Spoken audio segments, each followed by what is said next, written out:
underline. Omong dikit tapi nyelekit. Bersama Om Bob. Temukan di channel YouTube Om Bob Indonesia.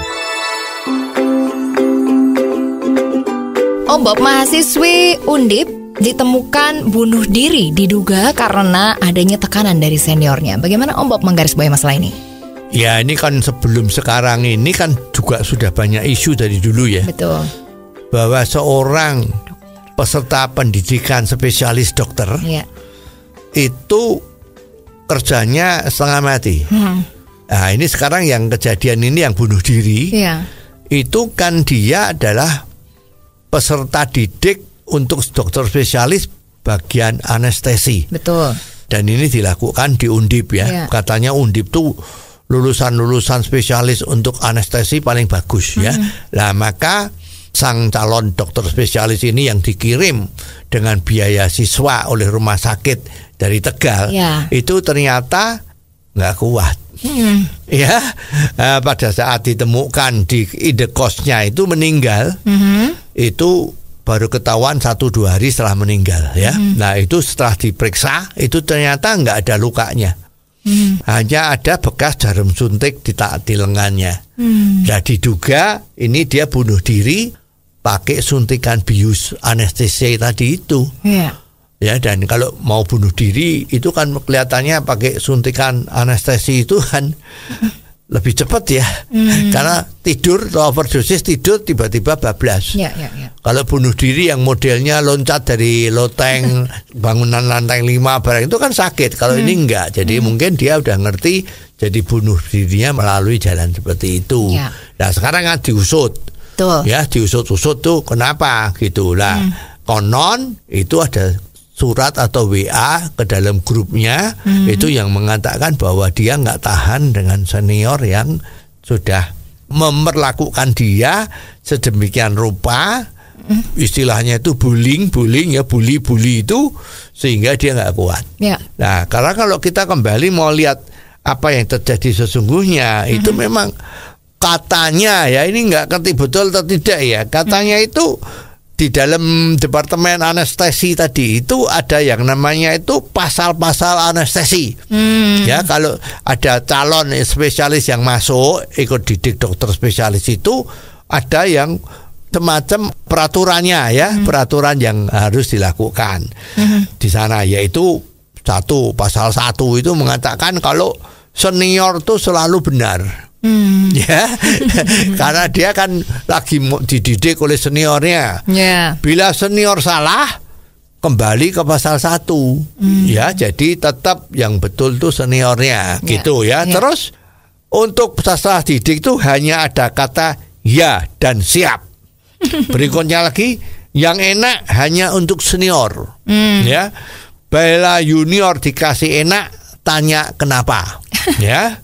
Jangan pernah mengeluh karena semua pernah mengalami. Ya, terus nomor 7. Jika masih mengeluh, siapa suruh masuk anestesi? Nah, ini pasal-pasal yang begitu ya.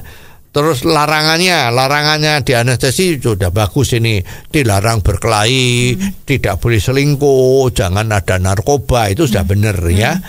Terus HP dari junior itu dilarang keras, off. Ya, 24 jam harus on. Setiap ada chat WA harus segera respon. Ya, ini sih ya betul ya, karena keadaan darurat atau bagaimana ya. Jika telepon senior lalu tidak diangkat, maksimal batas menelpon 3 kali. Jika telepon ketiga tidak diangkat, ya itu menjadi repot. Ya.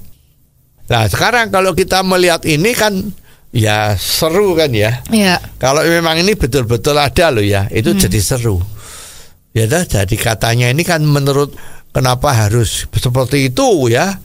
Jangan pernah mengeluh karena semua pernah mengalami. Artinya senior itu waktu jadi junior kan juga seperti ini. Ya, jadi tidak mengeluh. Kalau mengeluh nggak kuat kenapa masuk anestesi, wah akan seru sekali kan.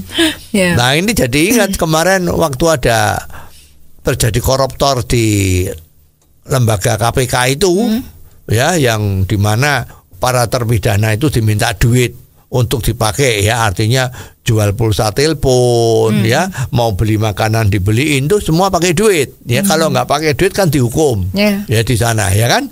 Nah ini kan waktu di sidang ditanyain kenapa seperti ini kan para oknum-oknum yang kena masalah ini kan mengatakan ini meneruskan tradisi. Tradisi kemarin pejabat-pejabat yang lama itu, oknum-oknum pejabat yang lama itu, sekarang kita hanya meneruskan. Nah kalau melihat ini kan juga seperti ini, jangan mengeluh, kan begitu. Ya, jadi memang ini memang udah mendarah daging, ya. Dan memang isu bahwa orang senior itu memperlakukan begitu kejamnya kepada junior itu memang sudah terjadi.